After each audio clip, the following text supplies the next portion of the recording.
This is not only a story of those 88 people, but this is a story of so many of us. My name is Anastasia Gajkowska, and when I left my abusive relationship, I wanted to create a movie, a film, a documentary where I interview not only survivors, but thrivers. I mean, people who left abusive relationships and they're really thriving now. I flew to Hollywood to learn the art of making films. I asked 8 questions. This documentary is a sample of combined stories. I use my laptop camera, my phone camera. Many recordings you will see in this documentary were filmed by survivors in their own home. All our participants decided to share their story voluntarily. 88 stories, one soul, one voice, one calling for the whole humanity.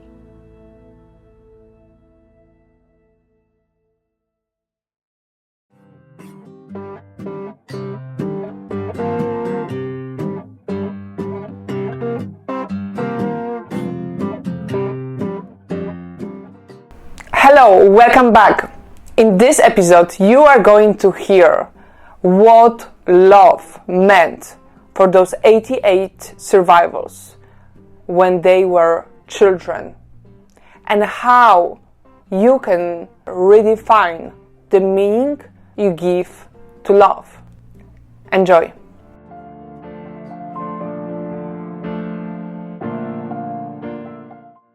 If they really did love you, well, what is love? When people use this word love so carelessly, and what does it really mean, right? And what it is, so how it feels. Love is reciprocal. You've sacrificed so much over this period of time to be with them, to tolerate this abusive behavior. And if they sacrificially loved you, well, they would go get help to stop hurting you. My definition of abuse is someone that does not want to feel what they're feeling.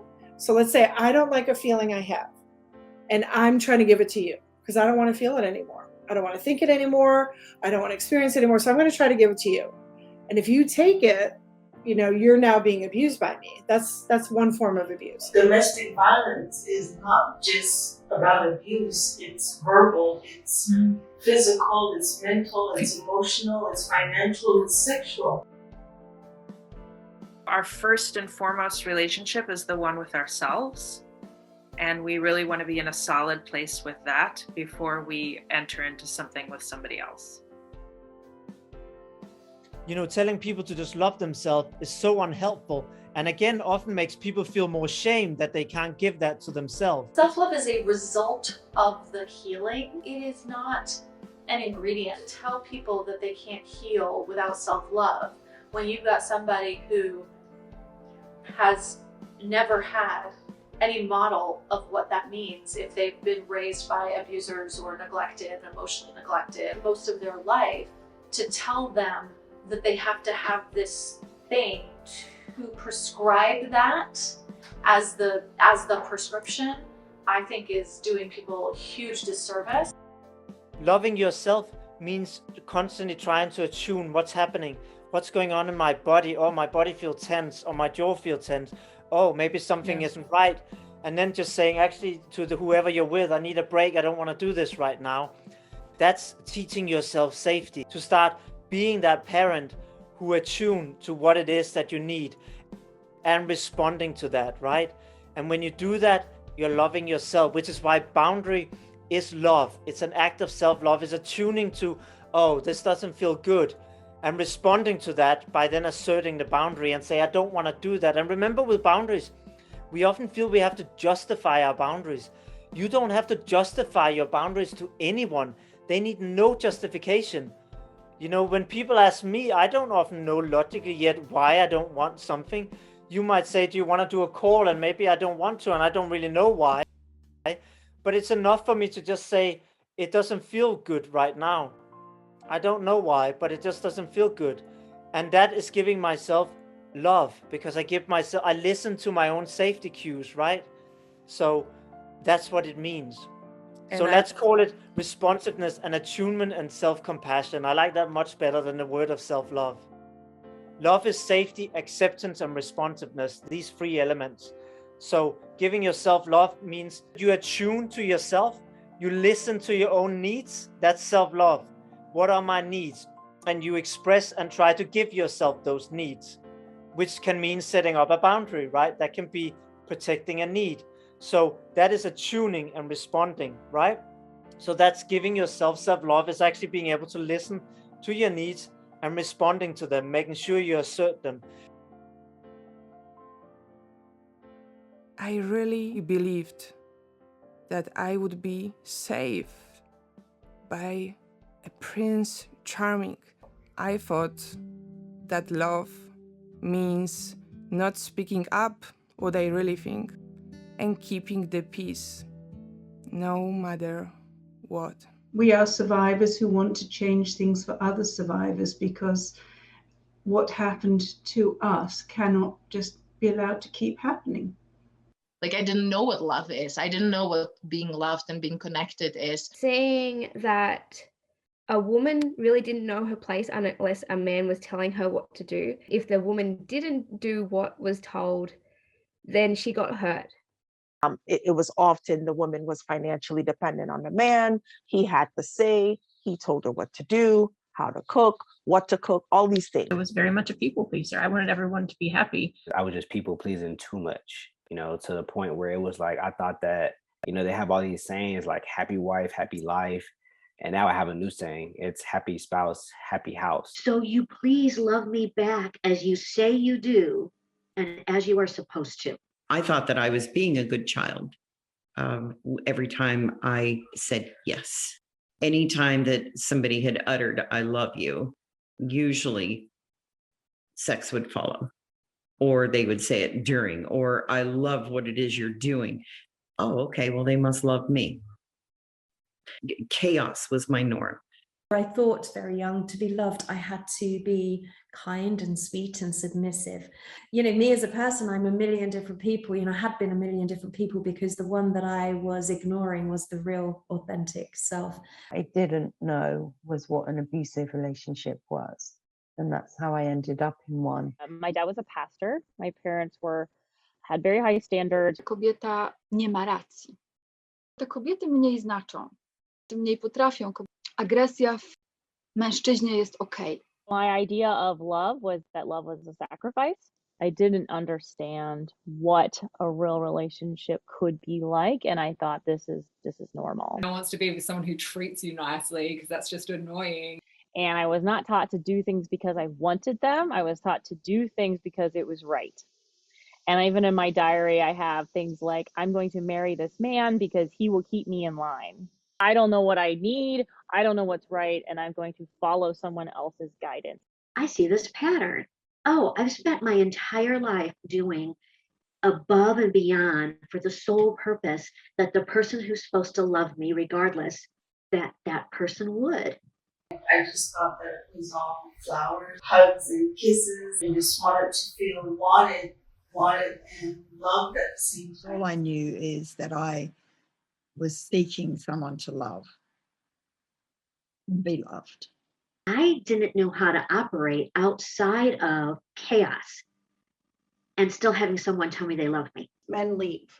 I feel like every man in my life has left me for one reason or another. I felt like men were always in control, to live in fear, to always try to keep the peace so that the yelling and the abuse didn't happen, not to make men mad, that it wasn't okay to dream. I learned when you make mistakes, you get punished. So my parents were divorced when I was 6 years old. I think it taught me at that moment to not trust men. Love is often, I think, misunderstood. Tough love, pain and suffering and abuse. And even my own father told me I would never amount to anything.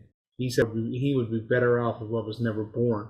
Love is very romantic, fairy tales, beautiful stories. I didn't know that I was being abused by my abuser because I grew up being abused. So when I met my abuser, it was just another day.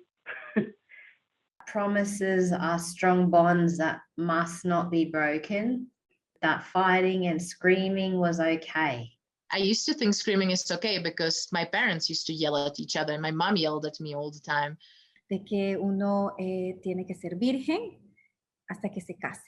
Pues es el único que debe de tener, no importa el comportamiento. Era un normal, ¿no? De que el hombre fuera infiel, que la mujer pues quería hablar y era algo que se tenía que callar, dando todo el control de persona que yo tenía. Love was expressed in a material way. Love and relationship were not organically connected for me. I was molested when I was a child. I drowned when I was very young and had a near-death experience from that. I was sexually, physically, and emotionally abused, sexually abused by 5 different people. I told myself that I was a bad seed. Like, who would even want to date you? Like, you're not even really a girl, or you're not a real man, or you're not whatever. And it's like, wow. I was sort of like my mother's therapist at a very young age, and there weren't really a lot of boundaries. I was always made, responsible for my parents, and especially my mother's emotional stability and well-being. Men treated me the ways that they treated her.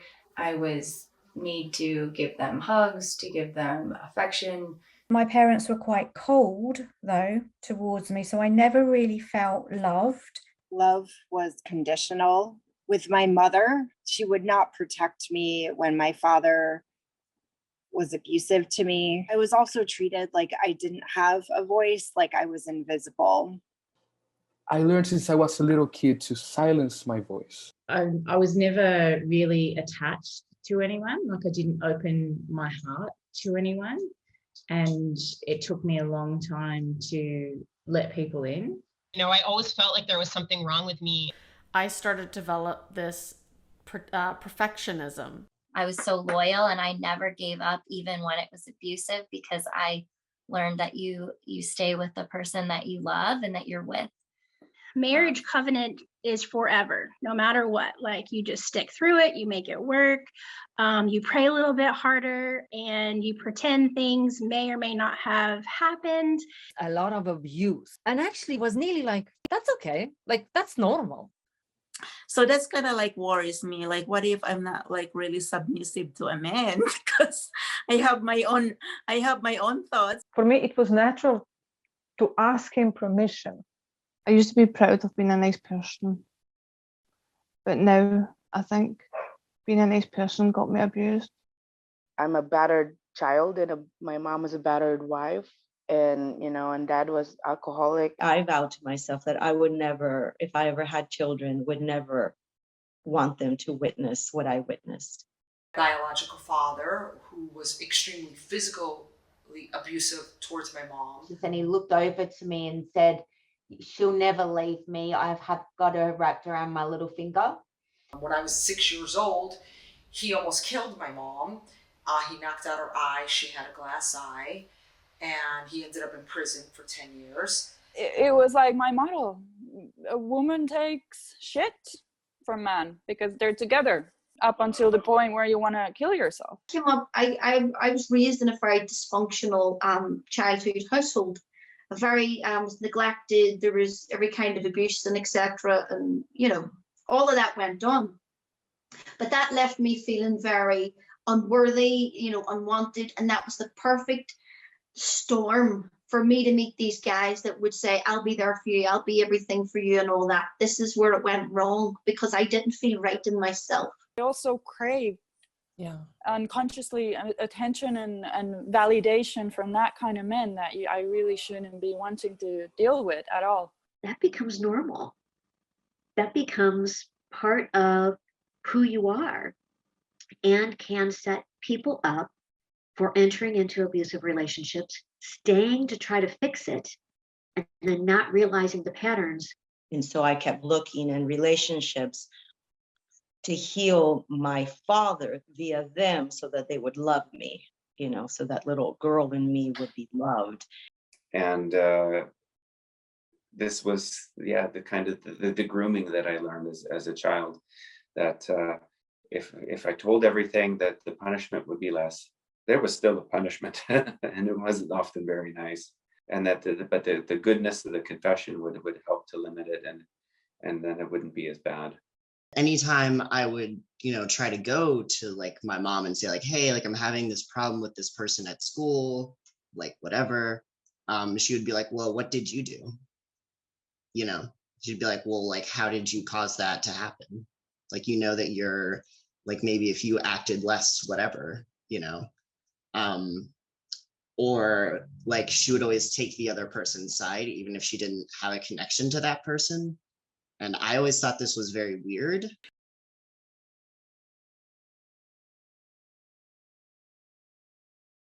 I told myself that I was a bad seed. I had understood from being abandoned by my biological mom, the core wounds that I had received through sexual abuse. I believed that I didn't deserve any of the good things that I would see people go through on TV or happy couples walking around. I believed that what I was experiencing, that was my life, that was my lot, that was where God had placed me, that I had done something so egregious that this was it.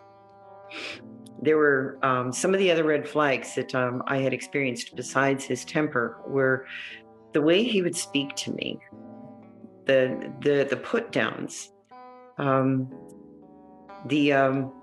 telling me that I was stupid or that I was, inept, that I couldn't find my way out of a wet paper bag. And then, of course, the accusing me of cheating. It's really kind of difficult for a young girl who's 7 months pregnant, no transportation and no money of her own really to do much cheating when you're alone in a city. I went nowhere. I started understanding what red flags weren't until just recently on my journey, like a year, 2 years ago. During my first relationship, my first marriage, I was forced into. It was a forced relationship because I was pregnant. I was 17, under legal age to be married, and I was forced to marry the man who got me pregnant. I didn't want to be married, but I believed I had no choices. The first red flag for me in that relationship showed up when he became so angry one night because I spilled his beer. I spilled it, and it was an accident. But I was pregnant, and really just a lack of awareness, a lack of knowledge.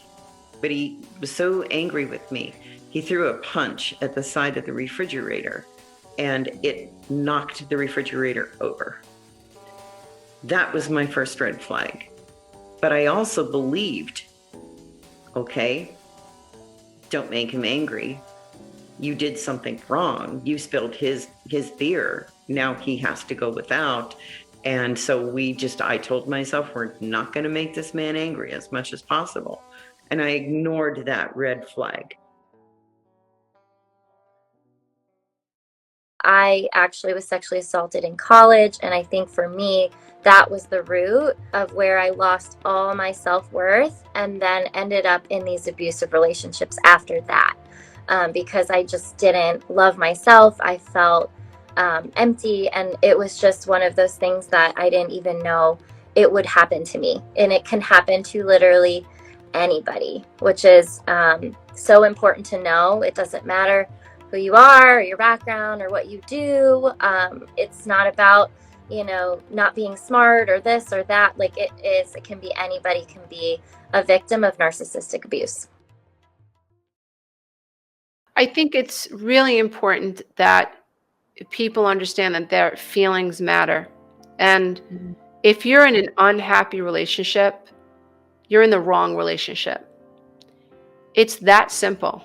If you're in a relationship that drains you, you can't think straight, you're walking around on eggshells, does it matter if they're a narcissist? You're unhappy. And you came here to be happy. You've come to expand.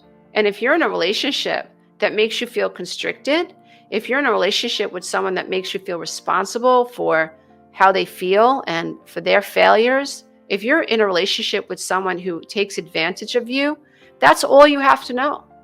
So many people won't leave a relationship unless they're sure he or she is a narcissist. And I understand why, because a narcissist convinces you you're the narcissist and convinces you that you shouldn't trust your feeling. And if you come from a childhood trauma background, it's like worse, right? Because you have all this childhood stuff on top of a narcissistically abusive relationship. So of course, we're looking for that validation. Oh, he or she's a narcissist. That's why I feel this way, and now I can get out.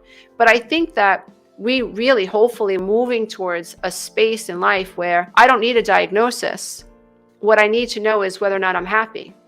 And I have a right to end a relationship with anyone that I feel is draining me, whether they're a narcissist or not.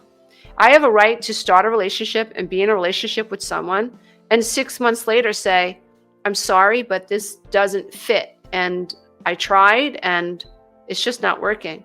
So I would really like for people to start tapping into how they really feel so they can live their authentic life, so they can talk about how they really feel and manifest relationships that mirror their authenticity. We all are enough. At our core, we're enough. We've been convinced that we're not enough. And no one on this planet should tolerate being abused by another human being. That is just absolutely unacceptable. What is your superpower? My strength and knowing that I can think it, believe it, and achieve it. My ability to share my experiences. Unconditional love. Vulnerability, honesty, love. I'm always willing to help people. My heart. I can love the people who have hurt me. I can sense people. Es resiliencia. Being able to speak. I'm a very, very fast learner. The ability to relate to all different kinds of people. I still always see the best part of every person. Bringing people together. I can find anything, anywhere. I'm very supportive. Just superwoman, honey. Intuition. Realizing my character. To see the good in others. Listening. Courage. My mother. Authenticity. To make friends. Deep connection. My ability to grow. Helping others. Growing. Listen to my heart. It's creativity and innovation. Is recombobulation. Is being me. Seeing the world with wonderment. Patient. To understand at a very deep level. Love. Bring out the deeper parts in people. To think logically. Self-healing. Motivate people from the heart. A wszystkie kobiety, które dzisiaj słyszeliście, są dowodem na to, że ta zmiana jest warta tego, żeby ją podjąć i warta jest tego, żeby o siebie zawalczyć. This was an experience that actually helped us learn how to love ourselves better. Everything isn't happening to you. Everything's happening for you. We don't have to get trapped in the past story. Instead of believing that we're broken and wounded and nobody will ever love me, we need to shift that perspective and say, no, I'm a warrior. I survived the unthinkable. And now I am stronger and better. I have gone through it and I've come out even better than before.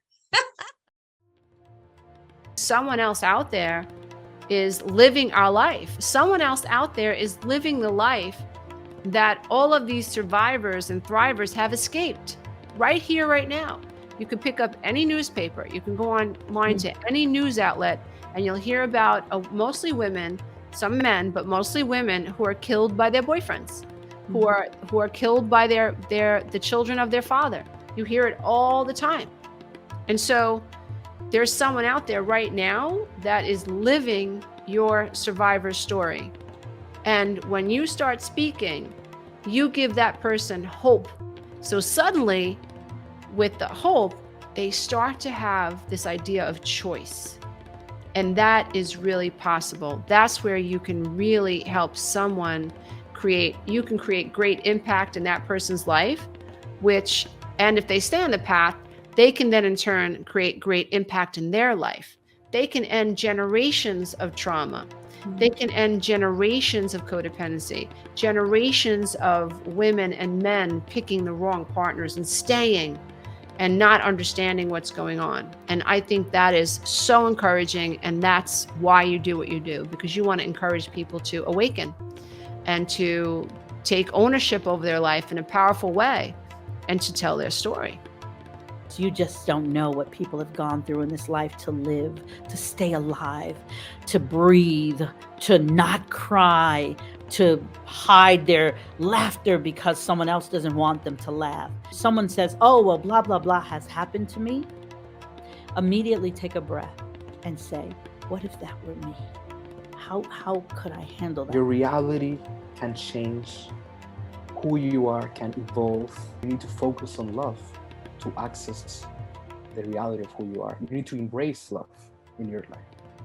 But that's what we're missing in this universe. It's love. And that is the antidote to hate, crime, pain, depression, anxiety, and hurting each other. Thank you so much for watching. I would love to invite you for our next episode, which is all about dating. Dating after leaving an abusive relationship. What to pay attention while we are dating. All about green flags and all about healthy relationships and how to create them. See you soon! If this episode resonates with you, please go to exposenetwork.com. You will find the link below, and we would love to learn more about you and your story. Could you do me a favor and share this episode with at least 2 of your friends who might be going through some difficult, challenging relationships? Remember, together we can make a difference. Thank you. You can thrive and you can be happy after an abusive relationship. Do you have a story to share? It's night in the city and I'm on my way back home. Humming on my favorite ditty, swinging like Natalie Cole. But then out of the blue, who strolls down the boulevard but you? Your place is closer than mine. Why don't we go there and have some more wine? 'Cause life is for living. Let's see where this all might lead. Let's see where this all might lead.